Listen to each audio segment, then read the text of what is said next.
Good morning, everyone. Thank you for joining us in this series of talks promoted by the States Spiritist Federations every Saturday morning at 11 a.m. Eastern Time. Today, I'm so very happy to be here to host this talk by our special guest, Marcelo Medeiros. Marcelo will be discussing gossiping in the times of Jesus and now, a Spiritist view of social media. Before we turn it over to Marcelo, let's do our opening prayer. Appreciate if all of us can close our eyes and let's open our hearts and minds and be open to all the spirits of light who are here with us, present, along with all of our benefactors who are here to guide us during our journey on earth. May we all be blessed. May our dear friend Marcelo receive inspirations during the talk, and that we are all touched by his talk. So be it. Marcelo, welcome. Hope you're doing well. Hi, Marcia. Welcome. Thank you so much for this invitation. I'm very happy to be here and to share a little bit this study about this topic. Social media is a topic that I like very much to study, and also to bring some teachings from Spiritism and from the times of Jesus, and to show how we can try to apply them to our daily life, especially when we are talking about the social media, that it seems something That so is very right. new to all of us. Yeah. Yes. So it is really, really great, right? So as Marcelo said, he's going to be talking about gossiping, the social media, and the spiritist view of that. So I really thank you for being here, for taking this on. I think it's great for all of us. And it is a beautiful morning, right, here in Atlanta. Hope everyone is fine. Before Marcelo can really touch us with this incredible message, let me introduce him formally. Marcelo Medeiros was raised in a Catholic family, and he joined Spiritism in the 2000s. He's been a contributor member of the Spiritist movement in the US since 2012. He currently provides assistance in the area of media communication. He is currently living here in Atlanta, where he works as a journalist. I would like to take a moment to remind everyone in the audience to please send your questions. We will allow time for us to answer those questions once Daniel concludes his presentation. I'm sorry, Marcelo. So up to you, Marcelo, please. Thank you.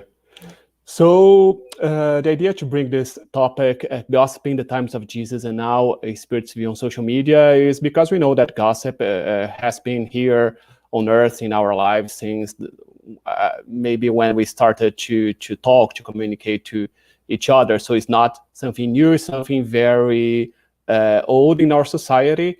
And I brought some examples for us to see how it happened in the times of Jesus, like how Jesus faced gossiping, and also how we deal with that today.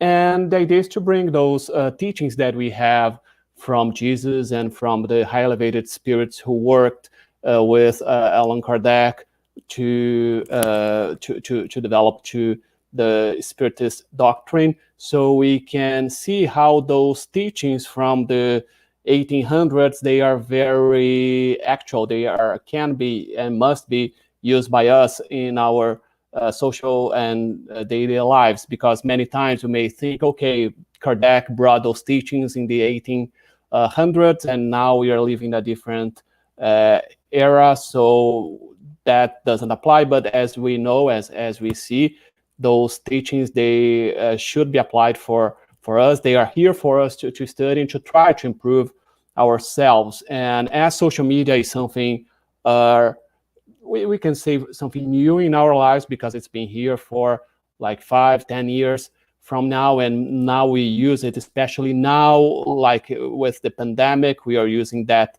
even more to be connected to each other. So how we can do the best use of social media without going to the same mistakes we've been making through many centuries.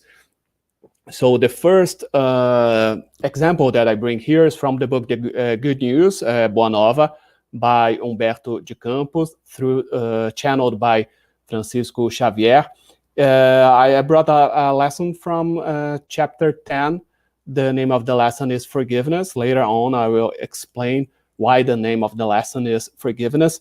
But in this lesson, Humberto de Campos tells us a passage from Jesus when Jesus is going to Nazareth to preach, to bring the good news to the people there. And he was already like spreading the good news at that time. So Jesus and his disciples, people knew who they were. And as we can imagine, many people there didn't like what Jesus was bringing and all the different teachings that he was bringing. For example, we could think about the doctors of law, as we have many examples in the gospel. Many of them, they didn't like what Jesus was talking. They thought that Jesus was bringing different teachings than the Mosaic law. And we can also think about other people in society who didn't see with good eyes all the messages and all the teachings that Jesus was bringing at the time. So Jesus, in this passage, right in the beginning of this of this chapter, he is talking to the disciples, and then Humberto de Campos says that the most selfish people pretended to see the generous prophet as a common conspirator. So that's the way many of them saw Jesus. And they said he was a common conspirator who wished to intensify the popular rage against the nomination of Herod. And others assumed him to be an unusual wizard who should be avoided. So Humberto de Campos brings some opinions of people at that time, and for us to see that we know Jesus wasn't accepted by most of society at that time. So we can see here some of the challenges that he faces and what some people were thinking about Jesus. And what did they do as they thought Jesus as a conspirator, as a wizard? So there were more than a few opponents to his ideas of renewal who arrived in the tiny village before him. So they knew Jesus was going there, so they arrived before Jesus. And they were seeking to neutralize his actions through false news and to demoralize him by feeding people with false information conducted by some Nazarenes. So what we see here, we see two things very common in our world today, the fake news.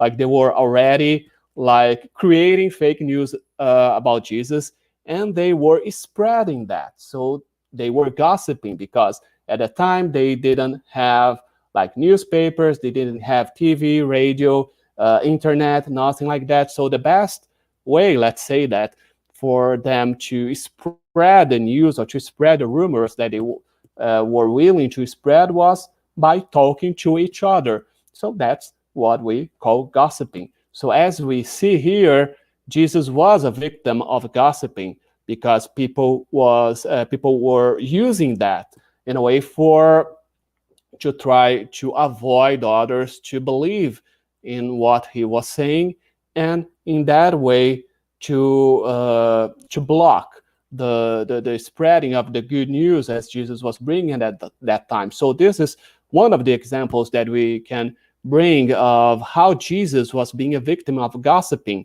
at that time.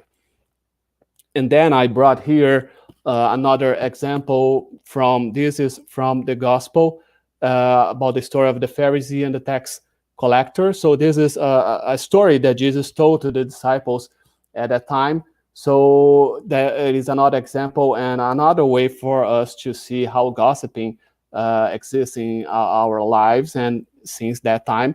So in this story, like Jesus also told this parable to some who trusted in themselves that they were righteous and treated others with contempt. So two men went up into the temple to pray, one a Pharisee and the other a tax collector. The Pharisee, standing by himself, prayed thus, God, I thank you that I'm not like other men, extortioners, unjust, adulterers, or even like this tax collector. I fast twice a week, I give tithes of all that I get. But the tax collector, standing far off, would not even lift up his eyes to heaven, but beat his breast, saying, God be merciful to me, a sinner. So Jesus says, I tell you, this man went down to his house justified rather than the other. For everyone who exalts himself must be humble, but the one who humbles himself will be exalted. So I brought this story because I thought very interesting how we many times we say, okay, gossiping, we can gossip, like bringing some gossiping to others, to people we know. But in this way, I see we can actually see how that man, the Pharisee, was gossiping to God. Let's imagine he went there to the temple to pray. So he went there to connect to God and to talk to God. And what does he do? He goes and he starts to talk bad things about the tax collector, who was also there talking to God, connecting to God. So in a way, instead of him asking what he wanted and or having this conversation, like a conversation from him to God only about his issues, he started to say, okay, I'm very different from the other men's, like who are unjust, adulterous, or the tax collector here, who he was starting to say some bad things about others in a way for him to see, for God to see him like as he were better than the others. And that's very different, like this view of gossiping, because many times, as I said, we think that we are gossiping to other people here in society, but we don't imagine that we may be trying to gossip to God. And many times that happens when we pray, we go and we say to God that I think that I deserve this job more than that or that other people. I think that I deserve to have a better life than this or that one because I'm a better person than them. So in this way, we are comparing ourselves to others and criticizing others, like seeing the issues that they have to our own eyes, and using that as a way to bargain with God, saying, okay, these people, they do those wrong things and I don't. So I think that I deserve more than that. And but like bringing and reinforcing what the others have as we see as bad things, and reinforcing what we see as the values that we already have. So this is also a way to gossip. So that's what I brought two examples. The first one was Jesus being a victim of gossiping, like people gossiping about him in the village. And this is like the Pharisee gossiping to God about the tax collectors and all the ones around him in society. So two different ways for us to see how gossiping has been in our lives since that time. But I already brought another one here, another example also from the chapter 10 from the book Good News. So because remember, we saw Jesus being a victim of a gossiping, and now here I brought what Philip was telling Jesus during the same conversation, like the same story. So Jesus was being victim of those fake news, and then we see later on the story Philip talking to Jesus and saying that. I need to add that some of the companions were unbearable during the trip to Nazareth. Some accused me of being a bully and disruptive. Others accused me of not understanding your teachings.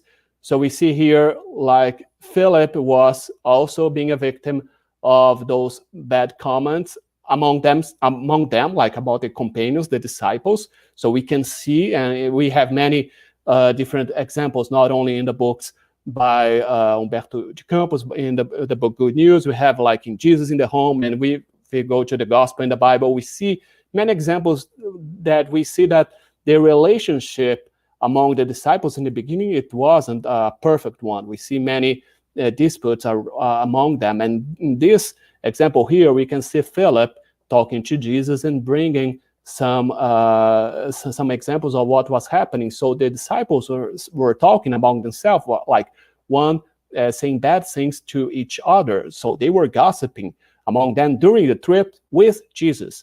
And so we can see, like many times we also have gossip within the the community where we are, like with the ones who are our friends, our family members, the ones we work with, so we can see those gossipings, those little gossips in many places in our society. And now I brought also another example from this book, Estante da Vida, by Brother X, who is also Humberto de Campos, channeled by Francisco Xavier, because in this example, now I want to bring something more recent. So this story, Humberto de Campos, Brother X is talking a story that happened in the last century. So he's talking about a woman who was a victim of gossip herself. So he's talking like there were two women, two friends talking in a bus, like they were taking a bus and they were talking to each other. And one of them, she was saying that she loved very much Dionysius, and she was a married man, and she was talking about Dionysius. So the other one said, "But Dulcie, do you even want Dionysius as much as your husband?" And she said, "Not that much, but I can live without both of them." So that was what they were talking about. And one of their neighbors was there listening to that conversation, and she just listened to that part, but she was already in the bus before, and she saw that that woman, Dulcie, was previously talking to another man in the same bus. So she make some connections, and when she goes home, she talks to her husband. "I saw it with my eyes. A big man followed her, showing gestures of love, and finally on the bus, she confessed to Dona Cecilia. She even said that she cannot live without her husband and the other." So she saw two different things. First, she saw a big man going with her to the bus. And then inside the bus, she listened to that conversation, just to a part of the conversation. And so she thought, yeah, that man is her lover and she's cheating on her husband. And what does she do? She goes to her home, she arrives then, and the first thing she does is tell the story to her own husband. But what happens after that? Humberto de Campos says that the neighbor's husband worked with Dulce's husband, so they were co-workers. And the next day, when they go to work, he tells the story to the other man, and he says, "Okay, my wife saw your wife talking to another person and with another man, so she's cheating on you. Open your eyes." So he tells the story, the same story that her wife told him.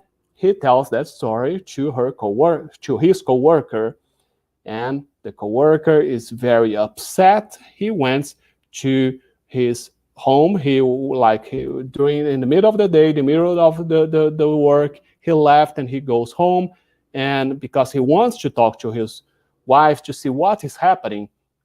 But when he arrives home, he catches his wife on the phone, and she saying, this companion, like his wife, spoke casually on the phone in the bedroom. "Ah, yes, no problem. Today, 3 o'clock, my husband can't know."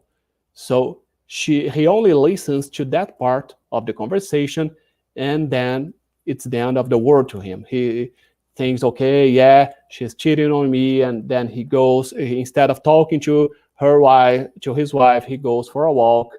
He stays for a while outside, and then he comes back. When he comes back, he sees a man in his bedroom, very close to his bed. He only sees that, and then he thinks, okay, that's true, she's cheating on me, and he decides to commit suicide.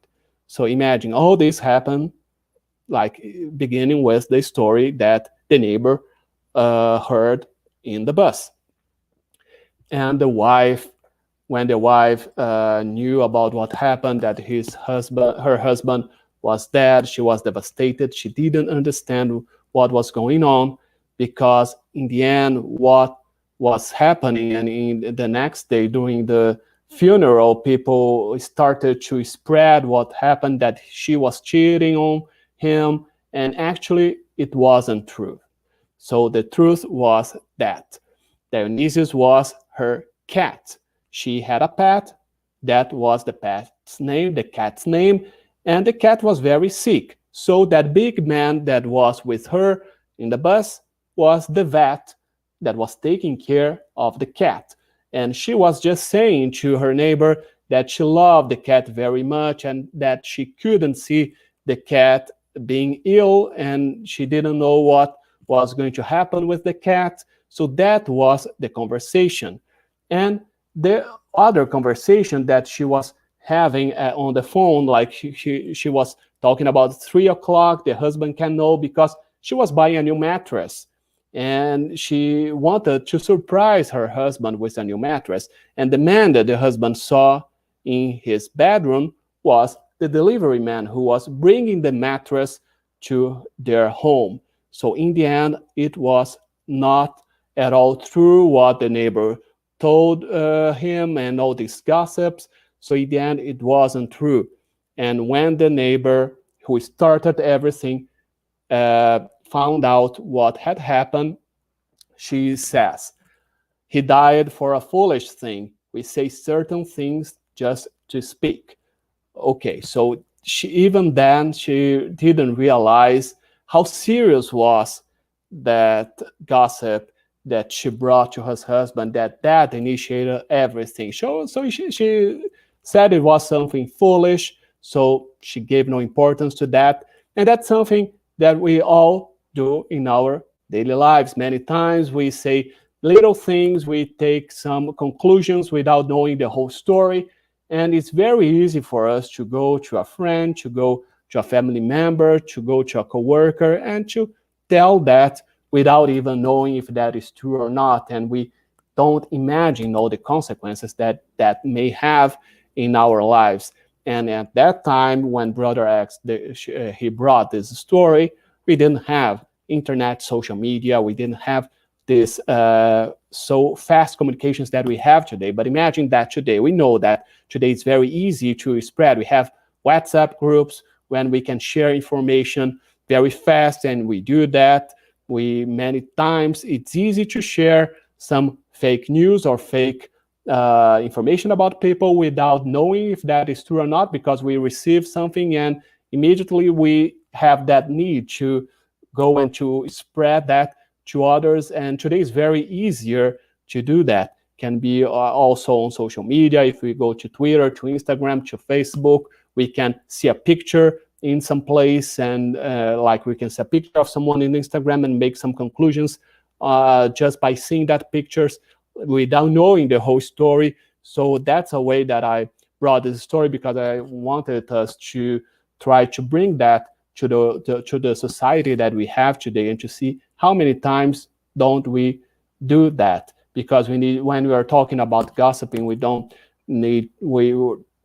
need to see, okay, many times we are the victims, but many times we are the ones who are spreading that. We are in both situations. We are not in a perfect world. We are not perfect beings yet. So we can see ourselves in both situations. And that's why we need to see how to avoid being the one who is spreading those gossipings, and how to act when we are the victims of gossiping. So that's what I brought these teachings. And now let's see a little more about the gossip in our lives. So here I brought a study from that was published in the journal Social, Psychological, and Personality Science in 2019. So Dr. Robbins and some colleagues, they found that they had this research when they found out that on average, during 52 minutes a day, the people that were in this research, like 467 people, they were gossiping. Like that was the average time that they spent gossiping. So imagine in a normal day, average human being, we spend 52 minutes a day gossiping. And it's very interesting here because they talk a little bit about three types of gossiping. Like in this study, they classify the gossip as neutral, as positive, as negative, because they say that gossip would be every time we are talking about someone else without the person being there. So they say that that is gossiping. And then they say that can be something that are like the positive gossip, the negative gossip, and the neutral one. The neutral one, as they say here, were person spoke about someone who was watching a lot of movies to stay current, like something very boring, but they say wouldn't be considered as negative. And they said that in 3 out of 4 times the gossips were neutral. But even though they use this term neutrals, we say that many times we are saying that even though we may seem that as neutral, it can harm some people as well, because we never know how the other people are going to receive that information and process that information. And they also said that just a small portion of the conversation analyzed, around 15%, was deemed negative gossip, though positive gossip amounted to a smaller portion still at only 9%. So let's do like this, like only 9%, let's see like good gossiping, or when they were talking good things about the person. So most of the time, like we say 91% of the time, they were being like neutral or negative. Negative, we can imagine when they really saw that that information could harm others. But we can put all this neutral information in that group as well. So for us to see that only 9% of the time they were talking good things about others, but in 91% of the time we can see like this, we in society, we spend the time that we talk about others telling things that may not be that good about them. And now I brought another research here just for us to have a little idea of how this news is spread today in social media. So this is a study from the University of Illinois at Chicago. So they were they were trying to see how the news is spread in social media. Actually, they wanted to see as to see it also as a tool of marketing, how they can, for example, use the social media to spread some information about some product for some companies. But it's very interesting because that's why I brought it here, for us to see how fast those information can be spread.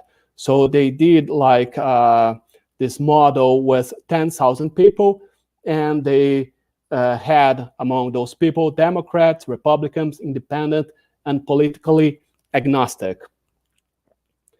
And they saw that if 3 people, for example, if 1 people was receiving information about 3 people, any of them, so imagine if a Democrat was receiving any kind of information from a Republican, independent, or politically agnostic, or another Democrat, and if they heard that information and if they believed in that, it was spread very fastly to the whole society. So it only took 1 person to believe the information from 3 other people, no matter who they are. If that person was able to hear and to believe in that, it was very, very fast. It like in a few days, the 10,000 people would be receiving that information. And then they analyzed that if that the same person, like if 1 person would hear the information, but the person needed to hear that information from different people. But for example, if I'm a Democrat, I will only believe in something brought by a Democrat. Or if I'm a Republican, I will only believe from information brought by another Republican.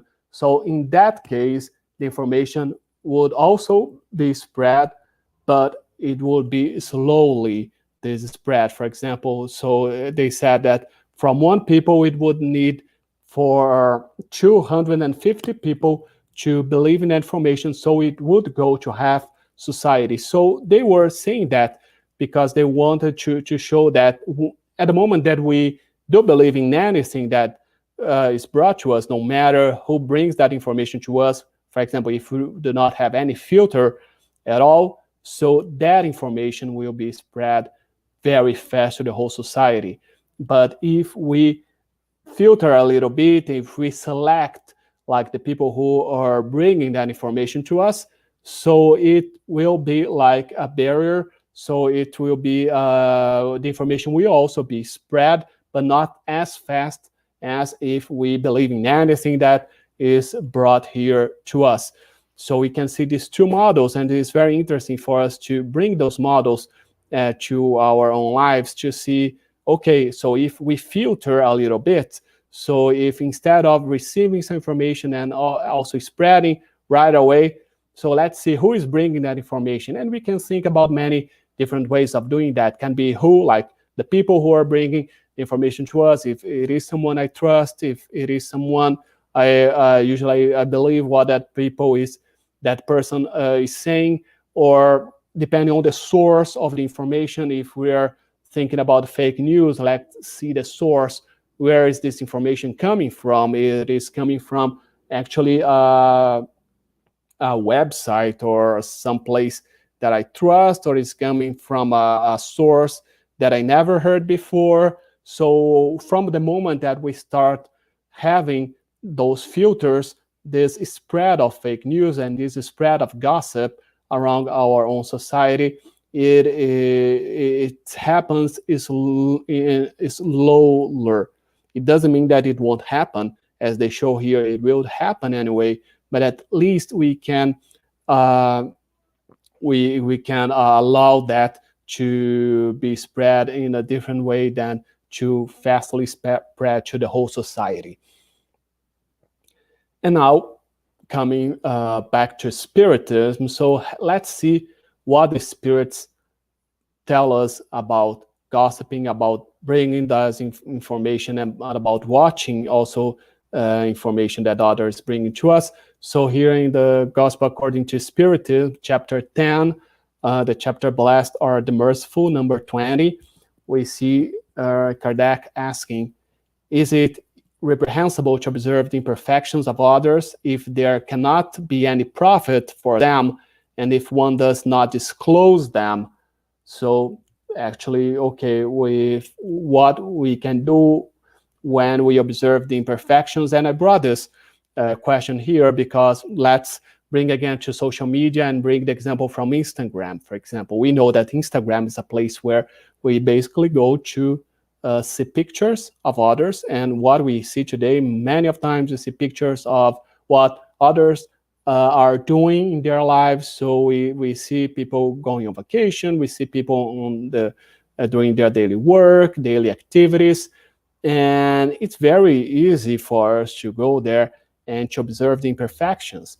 Many times can be like the physical imperfections are that person lost some weight, that person gained some weight, that person is looking older, or that person is looking younger, something happened in that person's lives.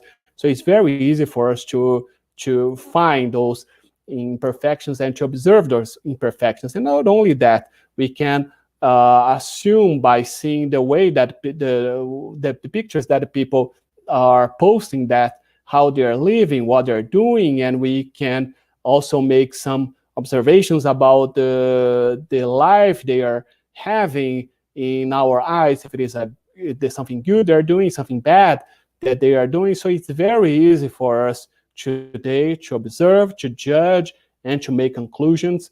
So that question from Kardec is very good for us to bring today. So let's think about that. It is reprehensible for us to observe those imperfections when we open our Facebook, when we open our Twitter account, or how can we act there?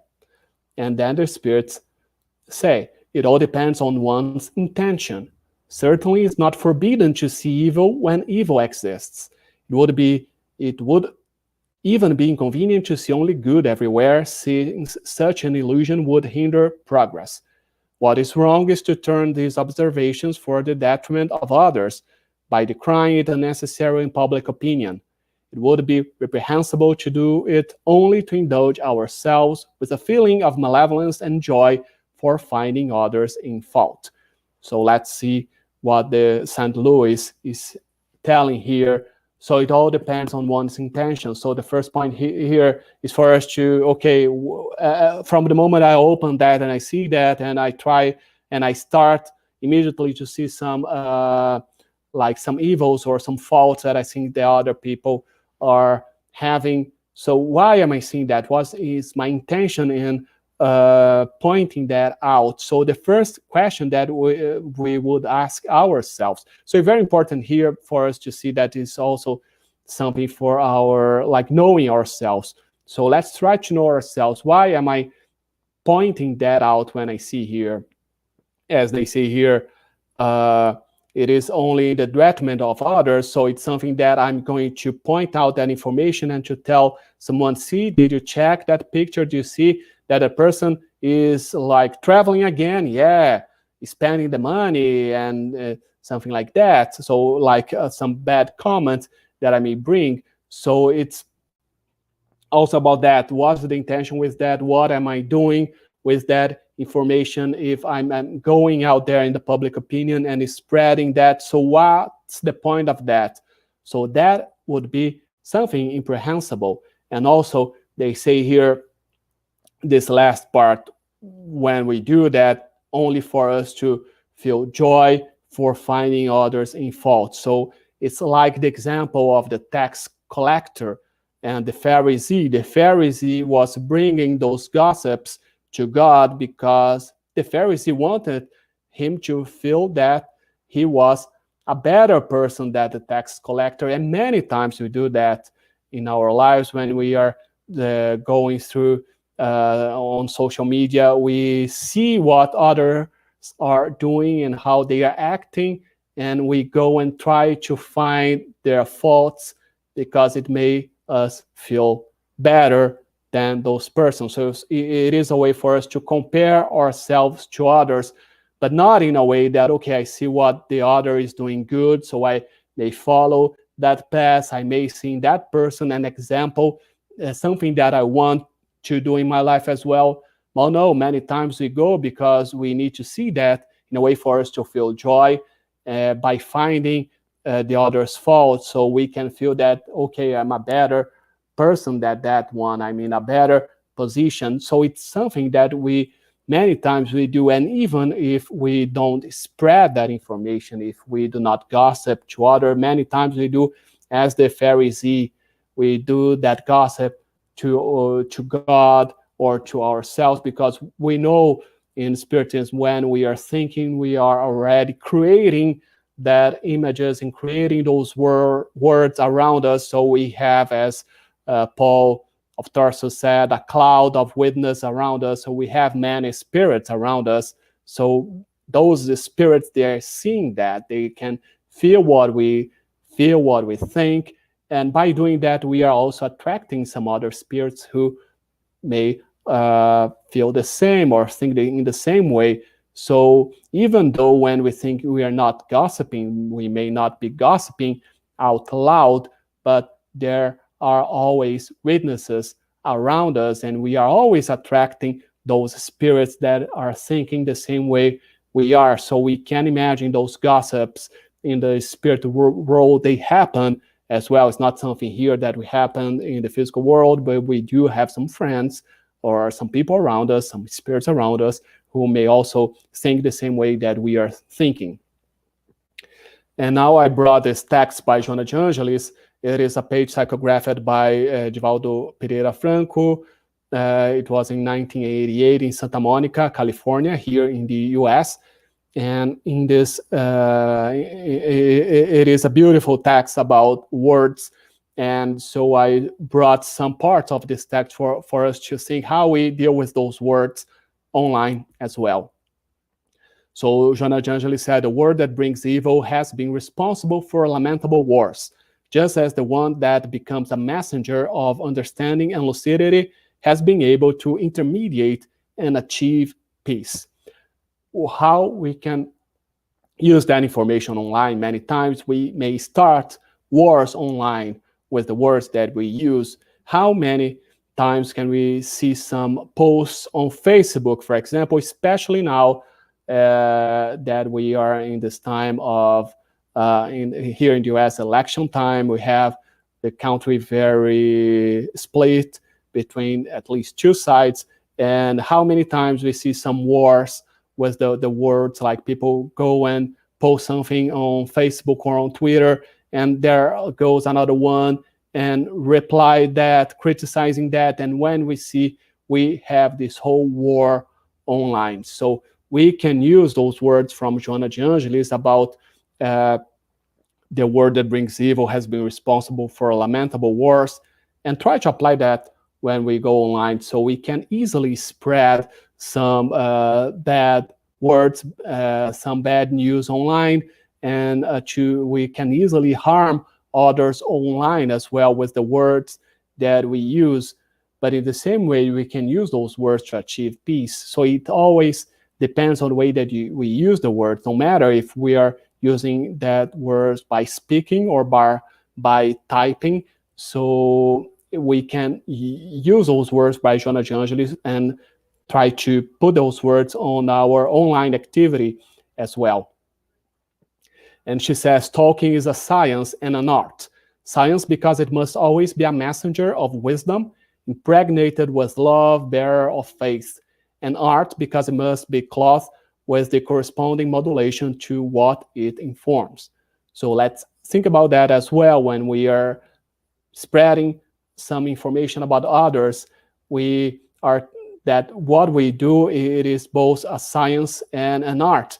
But do we use the words in that way? Do we talk that way in our daily life? So how do we act on social media when we are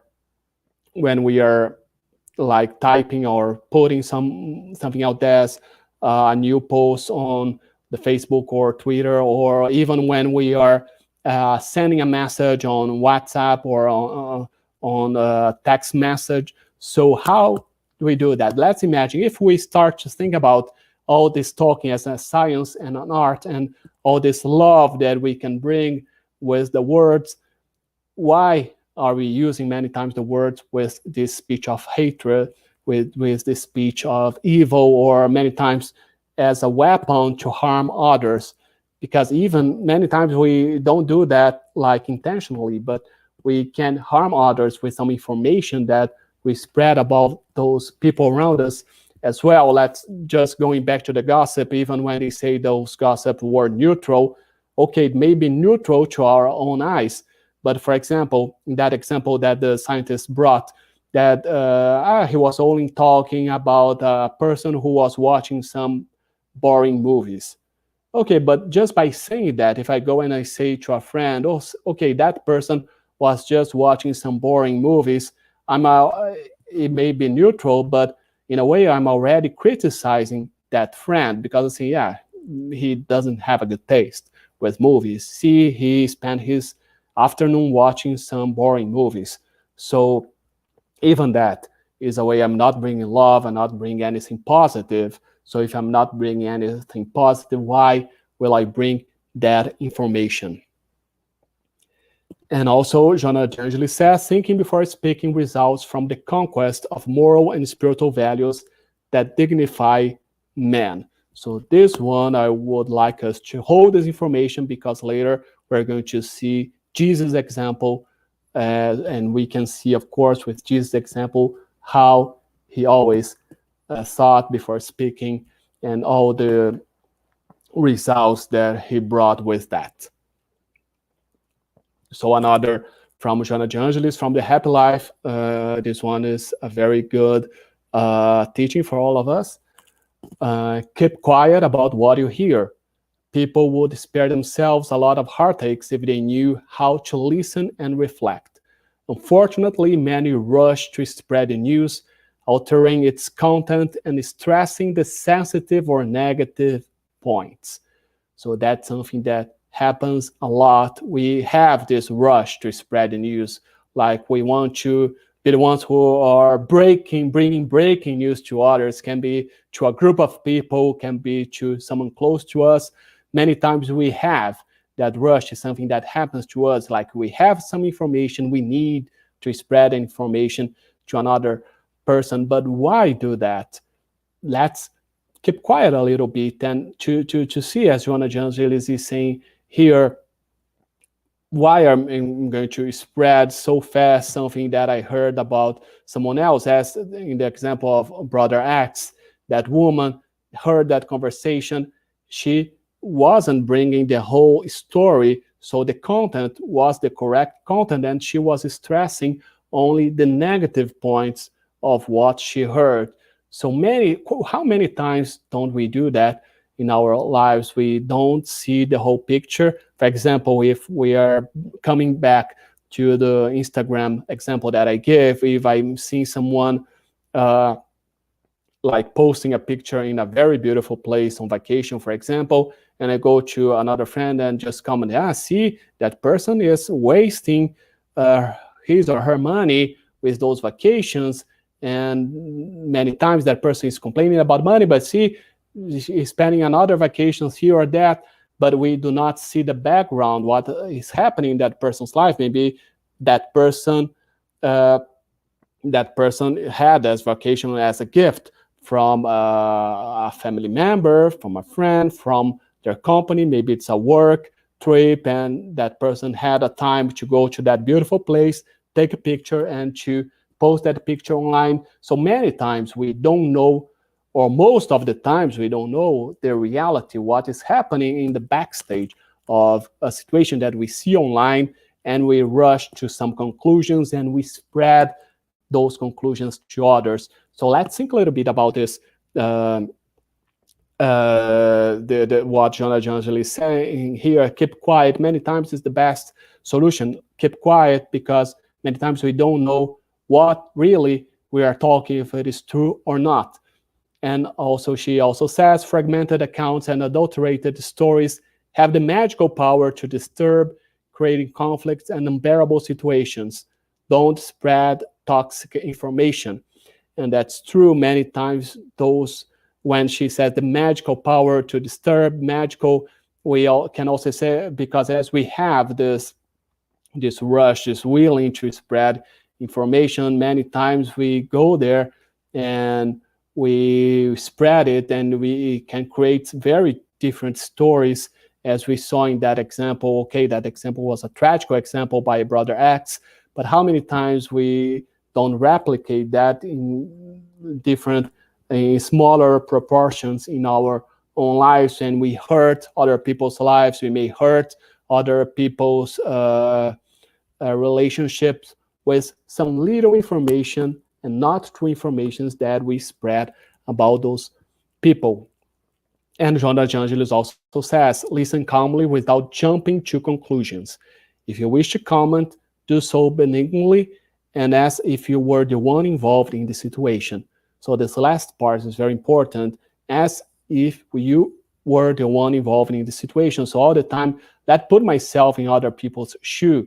Let's see, okay, if I were in that situation, how would I act? Would I like to receive that comment? Would I like to be criticized? Would I want to that information to be shared with so many people? So it's very important that teachings that we learned so many times from Jesus, from the high elevated spirits, like put ourselves in other people's lives to see how they are feeling, how they would feel when we do something that may hurt them or may not hurt them. But let's always try to do that before we act, because in that way, it's going to be something useful to us. It's going to be something useful to the others as well. And so here, as I said, learning with Jesus. So let's go back to the book Good News by Humberto de Campos, the first example that I said, because as I said in the beginning, Jesus was being a victim of gossiping. So as we always learn from the spirits, the high elevated spirits in the spirits book. Jesus is our model, so we should follow always Jesus' example. So let's see Jesus' example and to see how he was handling that with the gossiping. So how all of them reacted to the poisonous insinuations. So Humberto de Campos says here how the disciples were reacting. So he says, Peter and Andrew defended the cause of the master with incisiveness and sincerity. James became upset with his companion's analysis. Levi protested, expressing the desire for organizing public debates in order to clearly show the superiority of the teachings of the Messiah when compared with the scriptures. So here we can see very different situations, very different reactions that we have. And let's try again to put those examples in our life on social media. So many times we can be as Peter and Andrew when we try to defend. If we see someone being criticized online, we go there and try to defend, and we write, we comment, trying to defend that person, trying to say good things about that person. So that's when we see those wars online. Like I mentioned, when Jonah Jangeli said that the words can create some wars, and we can create some wars online. So many times we create those wars online because we go and we comment, and someone else goes and comment in another way, and we go and comment again. And when we see we have those huge posts, those huge texts online, that many times that post doesn't help in any way, because it's only many people talking about some subjects, some topics, and we are not going to change other people's mind, but only by saying something online, because many times all of us, we have already our mind set in this or that information, and just by reading online, it doesn't change anything. And many times we don't really read at all the comments that we have on the posts that we see online. And many times you can be as James, and we can become upset. So we will see that, we will see those gossips, and we will be very upset, and we will live with that sadness inside of us. So we can have that reaction. Those gossips are hitting us, and they are changing our mood. They are changing our environment and all the vibrations around us. So as I previously said about we having that cloud of spirits around us, so by changing that vibration, we are also attracting some spirits that will be in the same vibration as us. So we'll be sad, we'll be upset, we'll be depressed, and we are sharing, we are having more spirits, attracting more spirits around us that are feeling the same as we are. And Levi protested, expressing the desire for organizing public debates. How many times aren't we acting as Levi? So aren't we, okay, we see something happening and we want to organize some debates, some online debates, and we want to, like, we see something, we post on something new, or we send some different message on a WhatsApp group, trying to convince many people to act this or that way. So those were all the reactions that we saw with the disciples, and we can bring those reactions to our own lives. And then come Jesus. What did Jesus do? Jesus understood the circumstances and calmly ordered the withdrawal from Nazareth, leaving the town with a tranquil smile. So Jesus didn't change his mood. He was still smiling. He was quiet. He kept quiet, as Joanna Jangeli said. He didn't start any word wars, any arguments. He wasn't trying to go to those people who were talking bad things about him and to ask, why are you doing that? Don't you see that I'm not this person that we are talking about? So he didn't try to do anything that as they were. He just stayed in that with his calmness, silent. And this example, there's a very good book that I like a lot. Jesus in the Home by the Spirit Neo Lúcio, channeled by Francisco Cândido Xavier.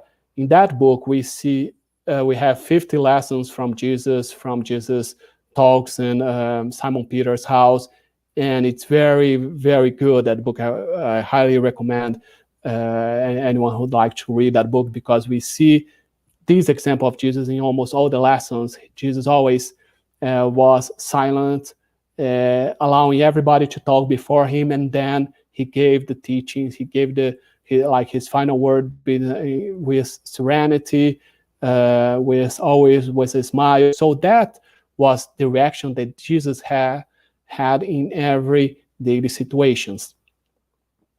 And we have more.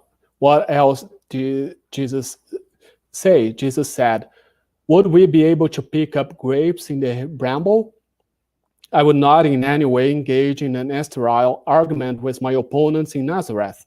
However, I made sure to teach that the best example is always the one from our own work, the one from our most useful effort possible."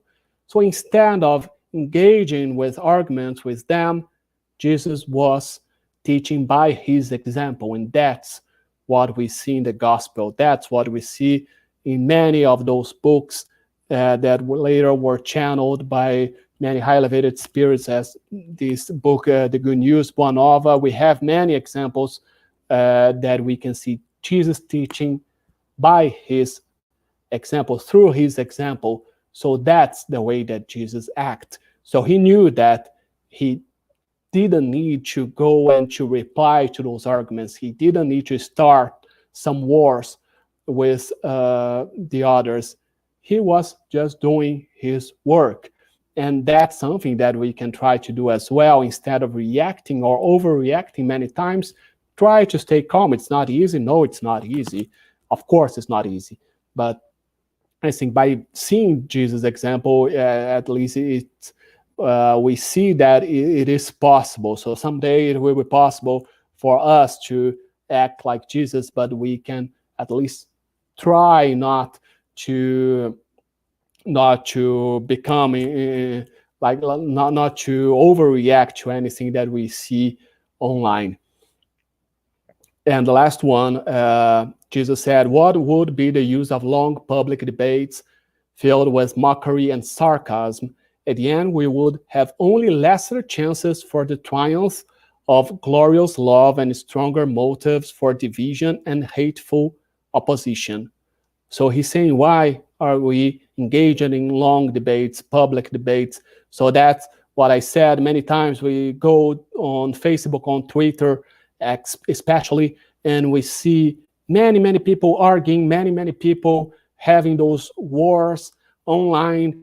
And like we see from different sides, one people that believes in one thing that the other doesn't, then they keep arguing. Then, and we see they're not going to change their opinion just because somebody else is going to write a text about what's happening there. So why waste that time doing that? As Jesus says here, at the end, we would only have lesser chances for the triumph of glorious love and stronger motive for division and hateful opposition. And so that's the same when we are victims of gossip here. There's no need for us to react and to go and try to convince people with the words. The best way for us to show who we are is by acting with it, is by our example. And as I said in the beginning, the name of this chapter by Humberto de Campos, chapter 10, is Forgiveness. And the reason that the chapter is Forgiveness is because at the end of this talk, of this story, when Jesus is being the victim of those fake news, and in the end, Simon Peter asks that famous question to Jesus, "How many times should I forgive my enemies? 7 times." And then Jesus says 70 times 7. So Jesus is teaching us the lesson of forgiveness. So for us, if we are victims, the victims of gossips in our life, online gossip, in-person gossips, the best way for us to deal with that with forgiveness, So that is a beautiful lesson that Jesus brings to us, and that we can actually, and we should try to bring the lesson to our social media life. Try always to forgive if we are victims of something that we don't like, if we see something that we don't like, and also ask for forgiveness if we act in that way. If we are the ones who are spreading those gossips, if we are the ones who are spreading the fake news, we should also be humble enough and ask for forgiveness if we offend someone else, because it's very important for us to see here that we are, at the same time, we can be the victims and we can be the ones who are spreading those gossips online. So that's very important for us to keep that in mind, and always to ask ourselves, okay, so why am I posting that? Why am I spreading that? Is something useful or not? So let's try always to follow the example from Jesus, as we saw here. Okay, thank you so much. Back to you, Marcia.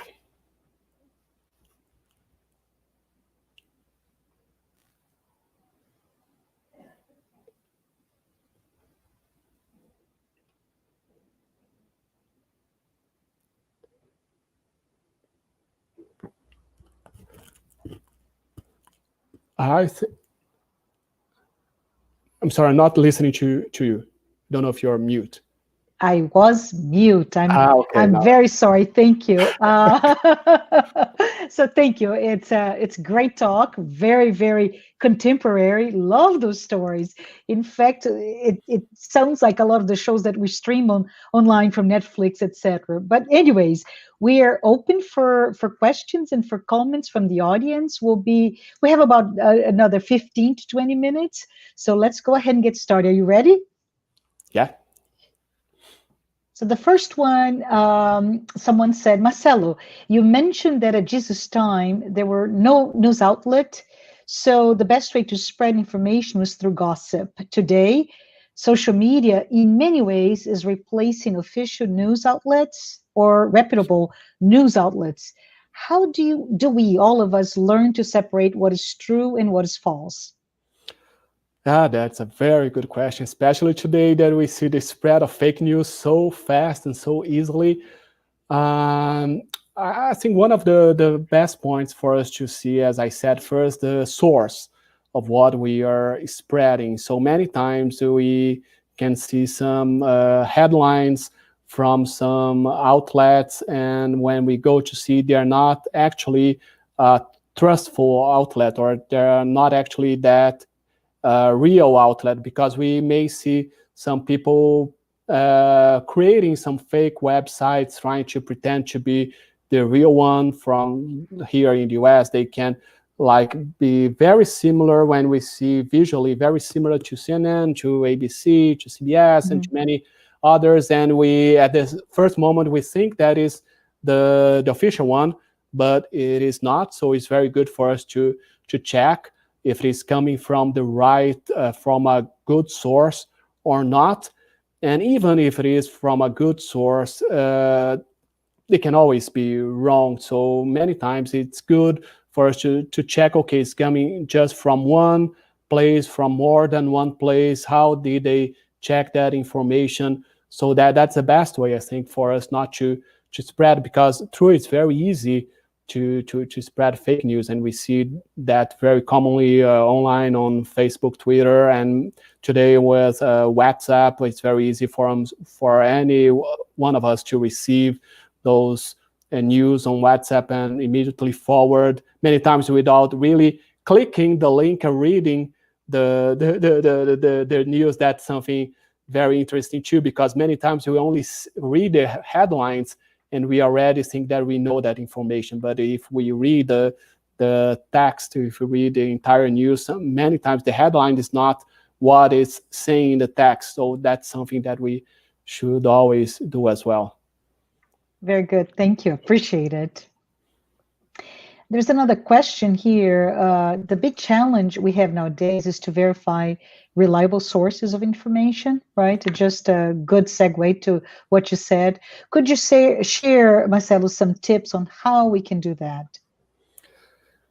Yeah, so that basically that we can to verify the information or to some reliable source. We and also, as I said many times, we could have a reliable source. We could have like a really media news outlet, but many times journalists they have, as I said, that rush to give Yeah, the news, to be the first who are breaking the news. So many times we can see someone bringing breaking news, and some moments after that, that news is not always the true or the right one, because it is very important. So also to, especially when we are seeing something that we think, okay, is that really true? If we have some doubt, it's very good to try to see 2 or 3 different sources, choose 3 different outlets, and also to see if they are checking themselves, because many times we see, okay, this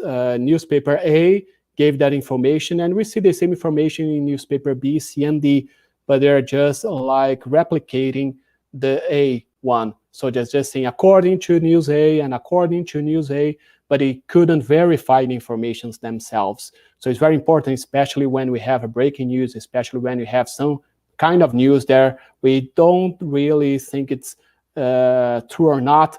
Let's see if we can find that in other places, and if those other news outlets they could verify the information as well. And the same can apply to our own life. If I hear something about a person, okay, but is that really true? So if 2 or 3 different people bring me that information, so okay, maybe that's really happening.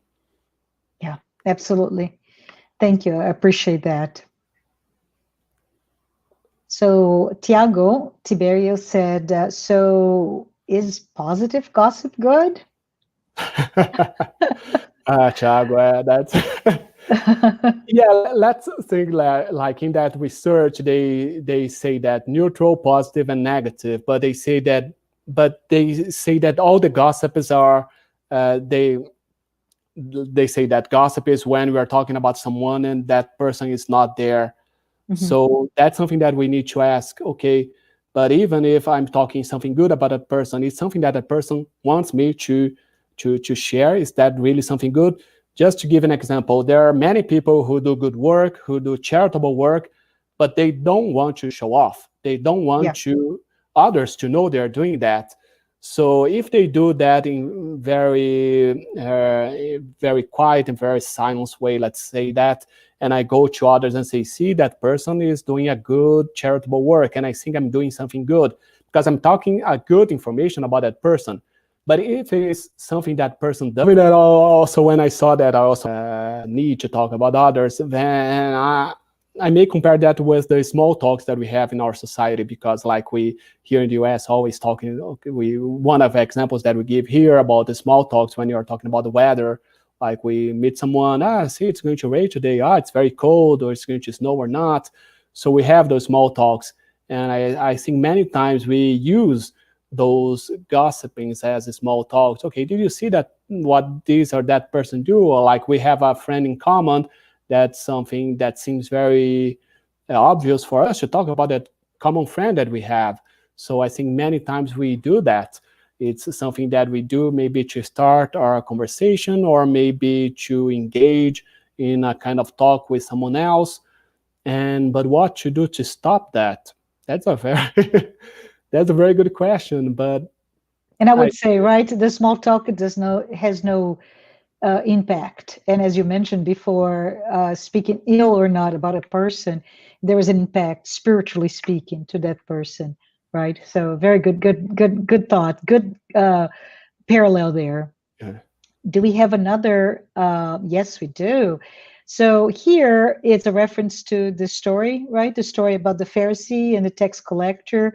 And it provides a good lesson about looking ourselves and focusing on what is driving us to gossip about others. So very related to the other question, but can you talk more about it from that perspective?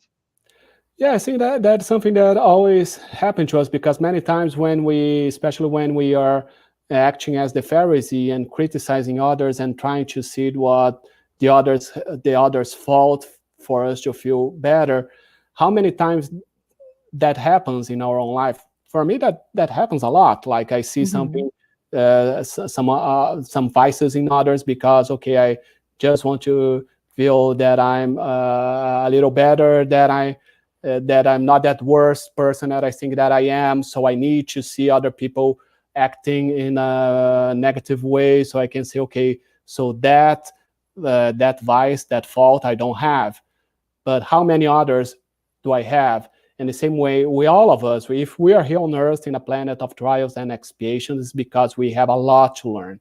So Mhm. none of us here is a perfect being, is a perfect spirit, but it's not up to us to try to weigh and to see who is doing better than other. It's not a competition here. The only competition that we have with ourselves to improve each day more and more.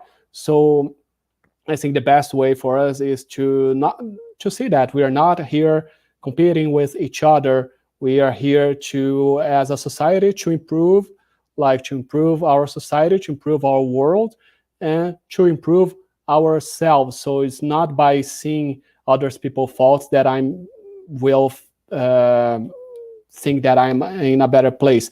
But as in the gospel as well, the next question, I brought the question 20 from that chapter, Mhm. blessed are the merciful. If we go to the other question, also St. Louis, he talks a little bit about, okay, but if it is I'm checking that only to learn from those examples, so that maybe something positive, but that's something that I'm checking other people's fault to learn from that, but not to spread that to others. And especially when praying, like in the example of the Pharisees, I'm not giving God all the devices that I saw in others, so I can say, see God, I'm being a good person. No, not doing that, but trying to see with their example something that don't want to do myself. So in that way, it can be positive, but never like bringing that information to others.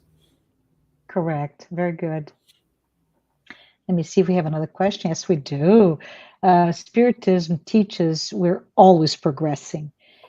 What is the progress that you see in social media and what does it bring to us? I think especially today we can see in the Spiritist movement all this good progress that it's bringing to us. We can today use social media to spread the teachings that we have, Jesus teachings, the high elevated Spirit's teachings. We are doing so many lives now in the times of pandemic. We see many Spirit centers, they are physically closed, but we are still open and connected with social media. So I think especially today we can see all this progress. Imagine if we were now in the pandemic without the social media, we would Mhm. be feeling more alone. There would be more people depressed than we do have today. So I think social media is a very good tool that we have today. It just depends on how we use that tool. Very good. Very good indeed, right? For us to ponder on the impact. Marisa said, "Thank you, Marcelo."